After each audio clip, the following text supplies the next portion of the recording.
Welcome back, everyone. Let's get back to the conversation. Dr. Fasuwa is a presidential candidate of the NRP, and Ahmed Buhari is a presidential candidate of the SNP. Both of them have been talking to us on the plans and program they have for Nigerians as in the race for the 2019 presidential election that we hold in the opening of the ballot 81 days from now.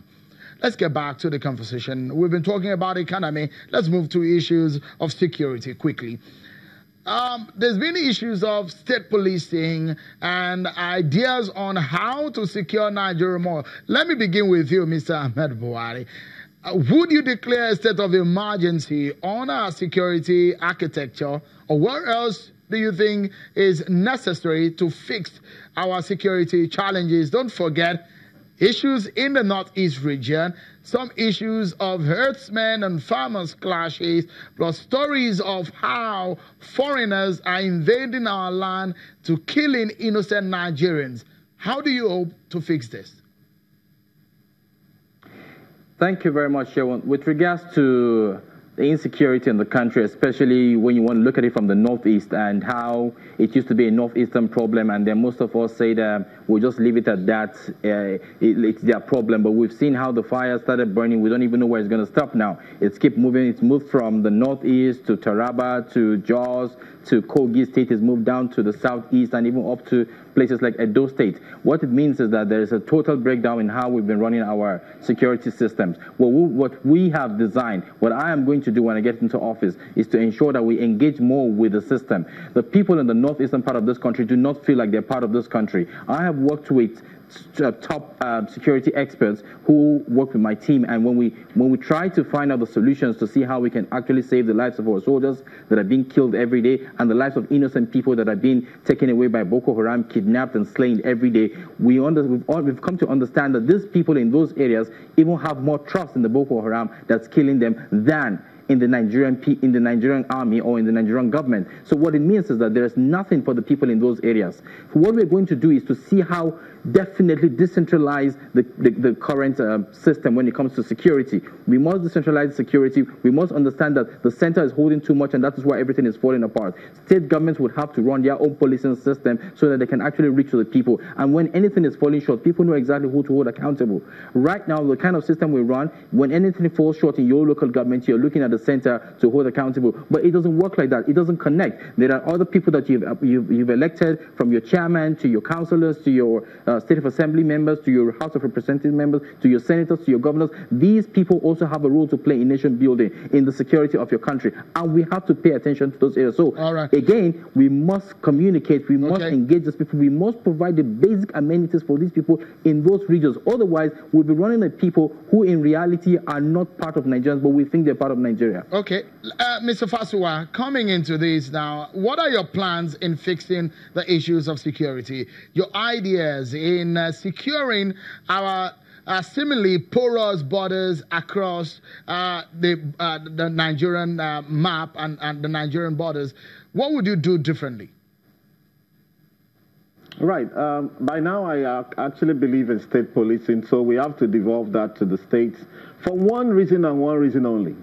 The billions that they've been collecting every month as security votes should now be used to pay their own police. And if they don't pay their own police, they're going to have an insurrection on their hands. So that's why we need state policing. I think we can handle it. And the federal police can maintain an overview and kind of a layer over that is done in most other federalism. So that's for one. Then security issues can be split into two, internal and external. Internal is where you have all those problems with Yahoo, kidnapping, ritual killings, and all of that, So in order to tackle that, what you need is provide jobs for your youth. Because if you don't provide jobs for your youth, then the devil is going to put a job in your hands. And today I came in from here, straight from Katsina, where I was since a couple of days back, into this place. And as I was coming, I saw, around Suleja there, a lot of fields, they're doing the roads, but I could see that before they started doing this road, a lot of the places were actually mired in fields and the gutter were flowing. And I was beginning to imagine the kind of mindset and the kind of people that stay in these kind of places. Therefore, until this country begins to look like London, where our leaders like to run to, where our ministers stay, all the US and all of that, there's work to be done. There's work not only in the private sector, but even in the public sector to provide public goods for our people. So that's going to fix the internal security issues. And equally, the external security. The civilian JTF were part of the people who pushed back Boko Haram back in the day. The youth of those places, they came out and saved their own society. We need more of those to happen. All right. We need more of those to happen. And also, finally, we're going to actually need to reposition our DICON.